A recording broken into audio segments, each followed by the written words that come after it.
Très précisément, nous allons, avec le ministre des Comptes publics, réduire de 10 milliards d'euros les dépenses de l'État en 2024. Et pour tenir notre objectif, que nous maintenons de ramener le déficit sous 3%, nous devons d'une part garantir que ces 10 milliards d'euros du décret d'annulation soient pérennes, et d'autre part, plus vraisemblablement, porter notre effort de 12 à au moins 20 milliards d'euros d'économies supplémentaires pour l'année 2025. Monsieur le ministre, alors là, moi je salue votre audace. Vous êtes venu nous présenter un plan de réduction de 10 milliards d'euros de dépenses publiques parce que vous êtes complètement planté.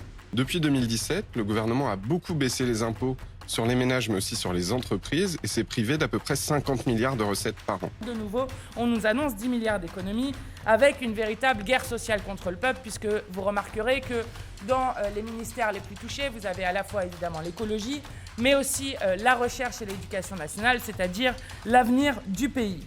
On apprend que malgré tout, le gouvernement va faire en sorte d'exiger 10 milliards de plus d'annulation de crédit cette année, en plus des 10 milliards déjà décidés, sans trop savoir où ils vont aller les chercher. S'il y a bien deux responsables dans ce pays, c'est les deux responsables qui sont au pouvoir depuis 7 ans, à savoir Bruno Le Maire, le ministre de l'économie, et le président Macron, qui nous affiche maintenant un déficit monstrueux, peut-être.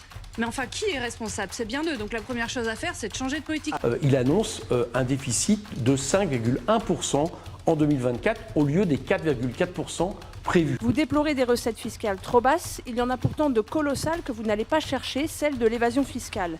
100 milliards. Ce sont 100 milliards qui manquent aux finances publiques chaque année. Aujourd'hui, effectivement, quand on regarde la politique du gouvernement dans les années passées, on ne voit pas une priorité à la baisse du déficit. Pour faire des économies, vous êtes capable de gratter jusque dans les pupitres des salles de classe, mais les niches fiscales, c'est comme devant une scène de crime, c'est circulé, il n'y a rien à voir. Pourquoi vous ne touchez pas aux 140 milliards d'euros de niches fiscales de ce pays? Que les très riches payent beaucoup moins d'impôts vis-à-vis de leur revenu fiscal que les autres classes, que les gens de manière générale. La question de la répartition et du partage des richesses est posée, et c'est pourquoi mon groupe parlementaire déposera cette semaine une proposition de loi pour taxer les super profits. Vous admettiez il y a 2 semaines sur France Inter que l'État n'avait récupéré que 11 milliards en 2023, soit une baisse de 25% des résultats de la lutte contre l'évasion fiscale en à peine 1 an. Il y a vraiment eu des baisses importantes de recettes et en face des baisses de dépenses.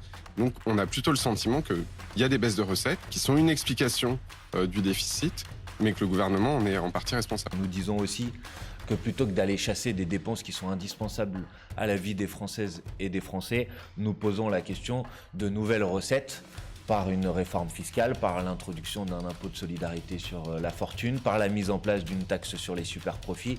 Et c'est une série de propositions que nous avons cessé de défendre. Moi, ce que j'observe, c'est que l'effet de cette politique, elle ne se lie pas en termes d'emploi. Elle ne se lie pas en termes pour répondre aux besoins des Français. Par contre, elle se lie en termes d'accumulation des richesses comme on l'a jamais vu dans le pays.